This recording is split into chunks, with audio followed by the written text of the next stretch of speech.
Buying and selling cards is all about timing. I just sold some Drake Maye and Caleb Williams rookie cards. Did I get the timing right or wrong? Let's talk about it in this week's episode of Hobby Thoughts.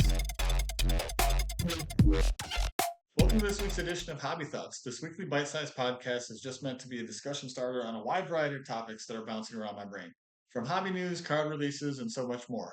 The hobby is about more than just ripping packs, buying and selling cards, so that's what I'm trying to do here.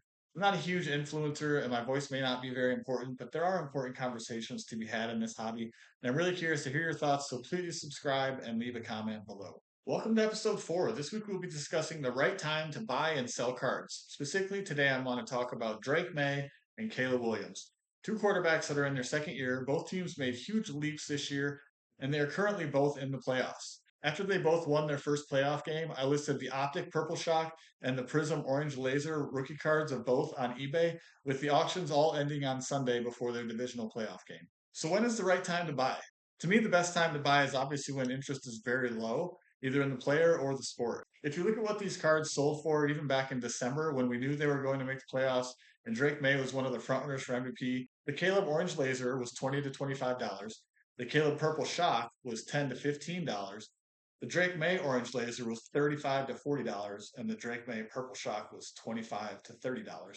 Even then, the time to buy was probably good knowing what we know now. If you had bought those cards last summer before any of the preseason hype started up, you could have got them for a fraction of that price. Right now is probably the worst time to buy if you're collecting, but it still might not be a bad time to buy Drake Maye cards. If he ends up winning the Super Bowl, they will continue to go up. Since Caleb and the Bears lost, I expect his cards are just going to go right back down. So when is the best time to sell? Obviously, the best time to sell is right when a new product is released. If you watch my previous video about how prices tend to fall off a cliff, if you pull a good card within a few weeks of the product release, you're best off selling it right then.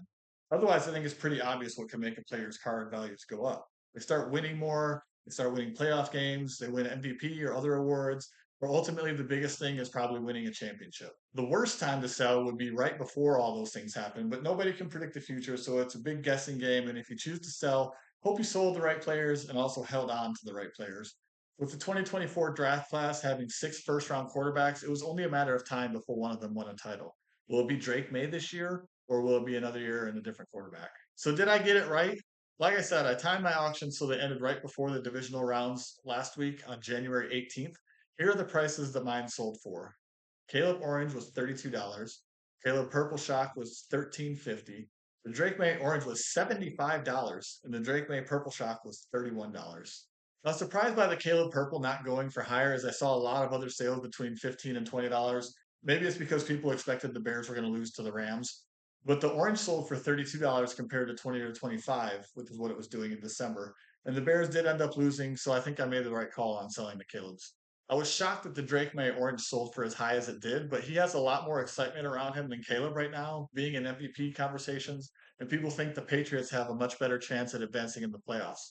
Knowing that the Patriots won and are now a favorite to beat Denver, I probably sold the Drake Maye cards too early, but if they end up losing to Denver or losing in the Super Bowl, you can probably expect those cards to drop again. And then you have to decide, is now the right time to buy? So what do you think? Do you buy and sell cards to try to make profit or just collect who you like? There's so much analysis that can go into this hobby that sometimes it seems overwhelming, but it's also so much fun.